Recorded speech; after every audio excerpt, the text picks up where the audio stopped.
Hi అండి, welcome back to our channel. ఈ మధ్య కొంచెం ఇంకా ముందే వస్తున్నానండి షాప్కి. ఇంతకుముందు 6కి వచ్చేదాన్ని, ఇప్పుడు 5:30కే రావాల్సి వస్తుంది. మిల్క్ త్వరగా వస్తున్నాయి. ఇక మార్నింగ్ నేను వచ్చిన తర్వాత ఇట్లా ఉంటుంది బయట చీకటిగా, కొంచెం అప్పుడే తెల్లారుతూ ఉంటుంది. షాప్ వచ్చేసి ఇదండి. ఇట్లా పొద్దున్నే మిల్క్ వస్తాయి కాబట్టి ఆ మిల్క్ రిసీవ్ చేసుకున్న తర్వాత ప్యాకింగ్ చేసేసి ఇట్లా లిస్ట్ అన్నీ చూసుకొని డివైడ్ చేసేసి పెట్టుకుంటే డెలివరీ బాయ్ ఇస్తాడండి. అతనికి ఇచ్చేస్తే అతను మిల్క్ అనేది డెలివరీ చేసి వచ్చేస్తాడు. కొన్ని ఏరియాస్కి ఫస్ట్ వేసి పంపిస్తాను ప్యాకింగ్ చేసి. అతను వచ్చిన తర్వాత మళ్ళీ ఇంకొక ఏరియాకి మళ్ళీ పంపిస్తాను అనమాట. ఇలా ప్యాకింగ్ చేసేసి ఎటు పంపించాలనేది డివైడ్ చేసేసి లిస్ట్ చూసేసి లిస్ట్లో రాసేసి అతనికి ఇచ్చేస్తానమాట. అతను తీసుకొని మిల్క్ తీసుకొని డెలివరీ చేసి వస్తాడు.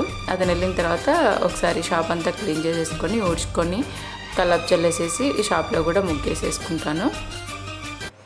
తర్వాత మన దాంట్లో పిండి పడతాం కదా, మన షాప్లో వచ్చేసి ఇలాగా పగల పిండి పడతామండి. ఏ పిండి అయినా సరే, జొన్న పిండి, బియ్య పిండి, ఏ పిండి అయినా సరే పడతాం మన షాప్లో. ఎవరికైనా కావాలి అని ఆర్డర్ చేసుకోవచ్చు. ఇలా పట్టిన పిండినే మనం ఇక్కడ జొన్న రొట్టెలు చేస్తామండి. మన షాప్లో ఈవినింగ్ వచ్చేసి చపాతీ, జొన్న రొట్టెలు, గుంత పొంగనాలు, పకోడీ ఇవన్నీ ఉంటాయి. షాప్లో ఫ్రెష్గా పట్టిన పిండినే ఏ రోజుకి ఆ రోజు మనము ఇట్లా చేస్తామండి టిఫిన్స్.